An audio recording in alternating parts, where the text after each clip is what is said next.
Hey folks, critical thinker with some thoughts on this Oroville Dam situation. And I'm sure at least 250,000 of you are well aware of what's going on at that dam. And I'm hoping that as I'm making this video, you guys are packing your bags and preparing to get the hell out of Dodge. Because it looks like this atmospheric river is going to dump a good amount of precipitation in your neck of the woods. So I would definitely make plans to get the hell out.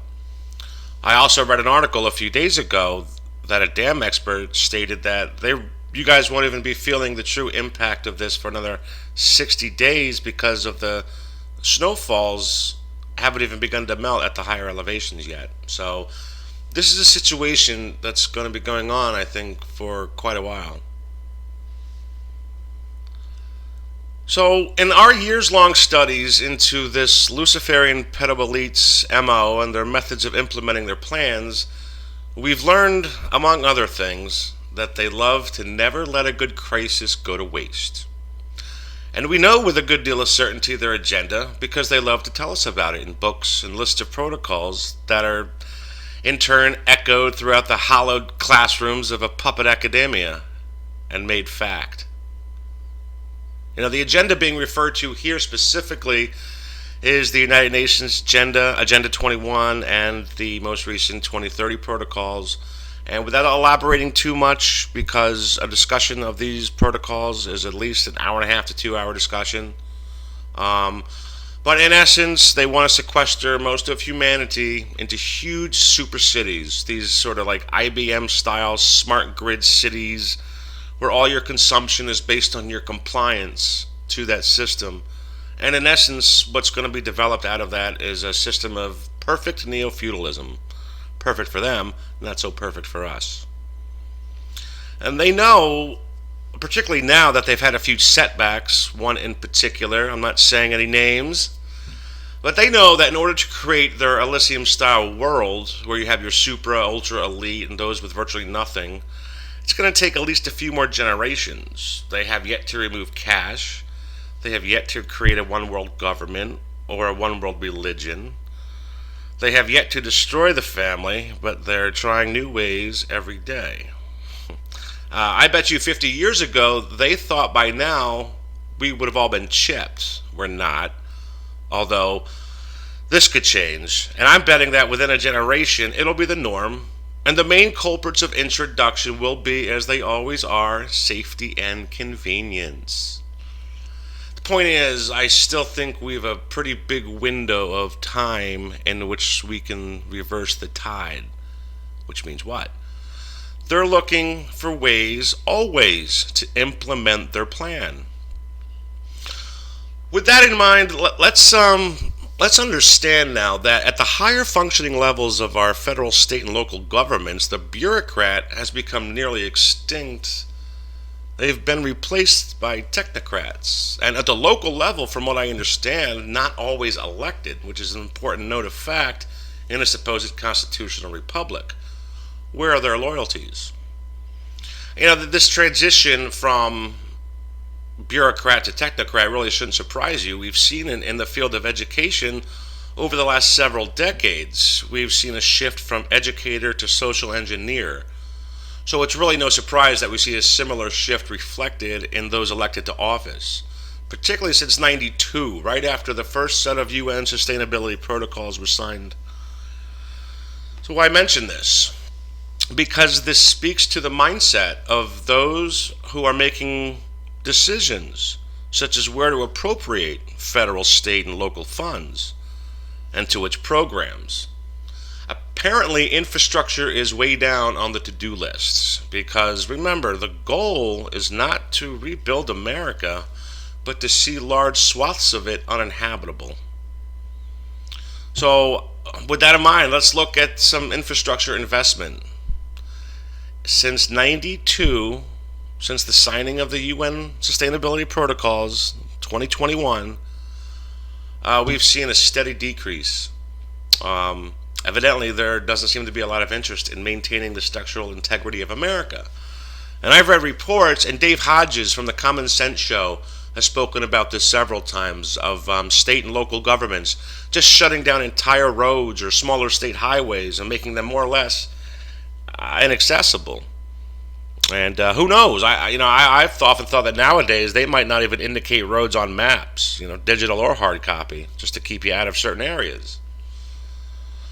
So let us quickly. I'm assuming that you're pretty hip. So let's just quickly note that there's a fine line difference, I think, between a false flag operation in the classic sense of the phrase and simply letting an event happen.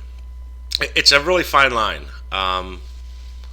But the similarities are that each result in a solution to whatever problem was reacted to.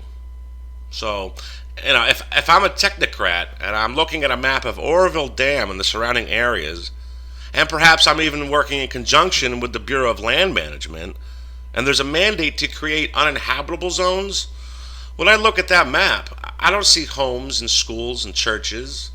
I don't see families' lives or baseball fields and soccer fields where championships have been won and lost. I don't see graveyards where loved ones were buried, and whose largest oak tree might even hold initials of, 1970s teenage lust. All a technocrat sees is land that needs to be cut off from humanity in order to save it from humanity, because humanity is their enemy. So wait a second, did I just say let an event happen? Any other examples, critical thinker, of letting an event happen? That's crazy. The short answer is yes, but since this is primarily a weather event, with regards to this Oroville Dam situation, I'm going to stick to weather event examples. Because let's face it, the list of military and political false flags are way too numerous to list for our purposes here right now. So just to mention a few, Hurricanes Ike, Floyd, Irene, Andrew, Fran, Katrina, Sandy. These ring a bell? I think they are responsible for at least maybe up to $4 trillion in damage and countless lives lost needlessly. You can see that the storms aren't cheap, So I've included some screenshots showing the several dozen patents relevant to weather control and modification.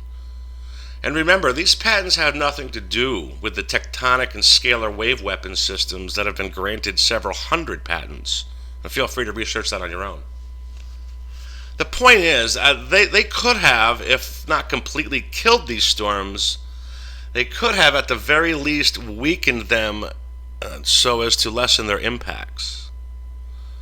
So, I see what's going on with not only this system that's hitting California right now, but the potential systems behind it sweeping in from the Sea of Fukushima.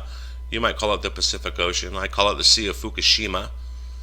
And I see a potential shitstorm situation that's about to hit Oroville. And perhaps the entire basin area if there's a collapse.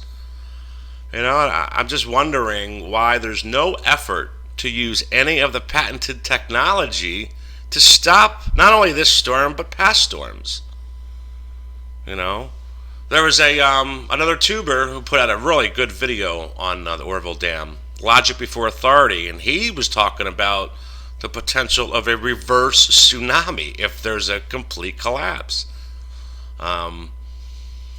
So I think we can look at this situation at the Oroville Dam and begin to wonder if this just might be one of those moments of crisis that they love so much, which become the pretext on which the safeguards of individual liberty have been eroded.